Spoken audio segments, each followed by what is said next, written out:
Thank you all for having me. Thank you for listening to me. Thank you for your interest in Ukraine and in the situation. So just very briefly, where we are on day 12 of the war.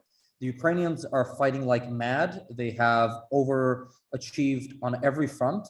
They have done much better than any intelligence service or security service has thought that they would do. They have they've been given many stingers and many manopads and many anti-tank rockets by the West, by the Americans, by the Canadians. They've been given 17,000 anti-armor rockets and anti-tank missiles, as we've been told by CNN. They're doing extremely well at destroying Russian convoys. The Russians are fighting the war very badly.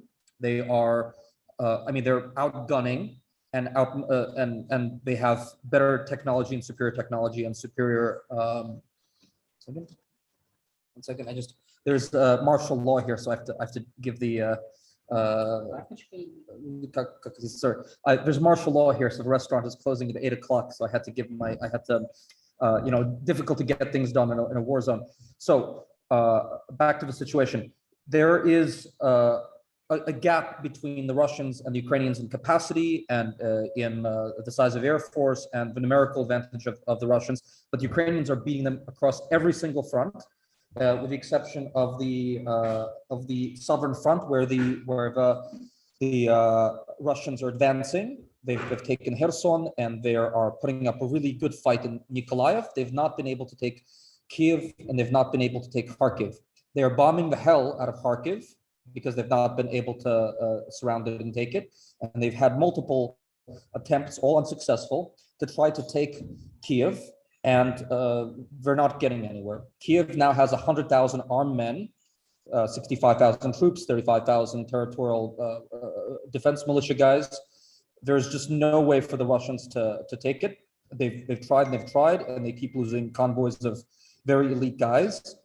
They have now, outside of my beloved and native Odessa, about which I wrote a book called From Odessa with Love, 5 or 6 ships stocked with Marines and tanks, about 12 miles off of the coast. And they're about to take Mykolaiv. When they do, they will be able to take Odessa from 3 sides. So they have 40,000 troops in Transnistria, the Moldovan breakaway territory. They have ships full of cruise missiles 12 miles off of the coast, with the Ukrainians having mined the entire coast. And they're trying to take Mykolaiv. A member of parliament today told me that they're fighting like hell, the Ukrainians in Mykolaiv, but they're going to get outrun eventually. When they do take Mykolaiv, they'll be able to bring the artillery up to Odessa, and they'll be able to surround it from 3 sides. That's when we'll really have to put effort into getting the Jews out, but that's the next speaker after me. Again, the Ukrainians are doing far better than anybody ever imagined, and the Russians' logistics and command and control and morale is much worse than anybody ever expected. The Ukrainians claim 11,000 Russians have been killed in the last 12 days, to the tune of 1,000 KIA a day and several thousand wounded a day. I absolutely believe it based on what I'm seeing. The Telegram channels and the social media channels are full of grisly videos of convoys of burned out tanks and burnt out BMPs and AMPs. The Russians have lost 40 planes. They lost 30 helicopters until yesterday. The Ukrainians claimed that 30 helicopters were blown up on the occupied airfield in Kherson. They had just now, an hour ago, the 3rd round of negotiations. The Russians are not getting anywhere, so they put out peace feelers.